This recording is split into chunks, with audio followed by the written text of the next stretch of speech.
Good morning. This morning, we released a special report into the Lansing Emergency Medical Services.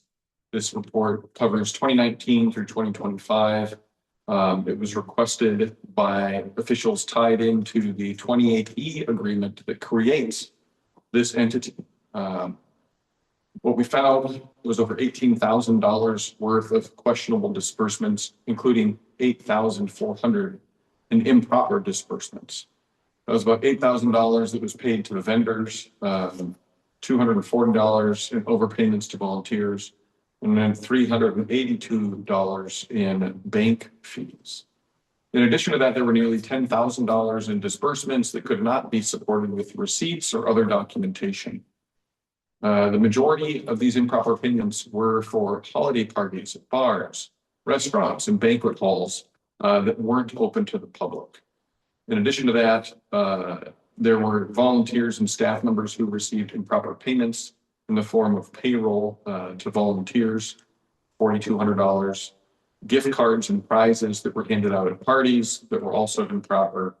And in addition to that, just in general, other payroll issues as well. For example, payroll records prior to 2022 were not available to review.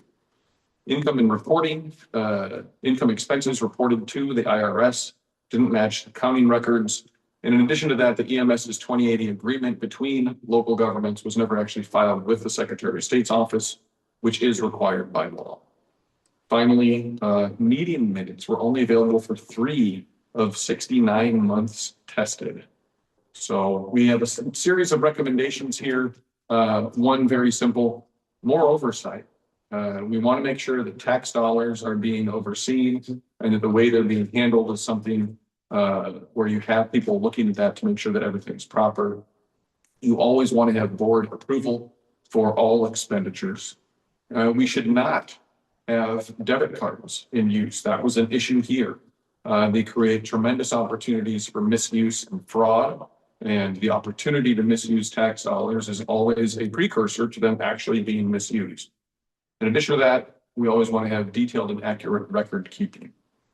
This is an important issue for folks in Albuquerque County. Lansing has had a tough time recently with the close of the bridge, I know, and this is another instance here where I think that folks in Lansing and Albuquerque County in general are going to be frustrated with the direction of things, and that will be warranted. Happy to answer any questions.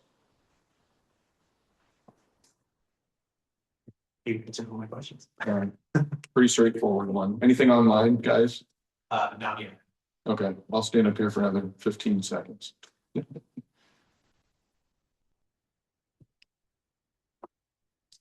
you want to talk a little bit about donations going to various organizations, like fire departments? Because I think that's something that a lot of people.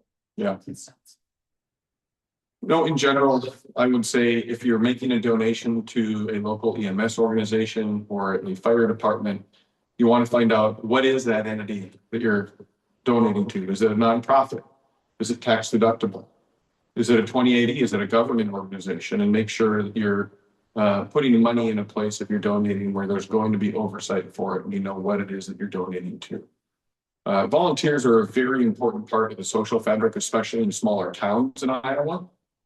There's a lot of folks out there who say, well, this party was for volunteers and we want to make them feel appreciated so that they'll continue to volunteer. While that isn't unreasonable, we still have to have rules around how that happens. And we are here today reporting on the idea that at the end of the day, even if you think that that's reasonable, the public needs to make sure, needs to know about it. And it's our job and your job too at the local level to make sure that the public knows that that's how their tax dollars are being used. Some folks at the local level will disagree. They'll say, well, if they're volunteering, they must be doing it to put their time in. And we can just give them a thank you card from Hallmark if we want to give them tell them thank you. All right. Thanks, everybody.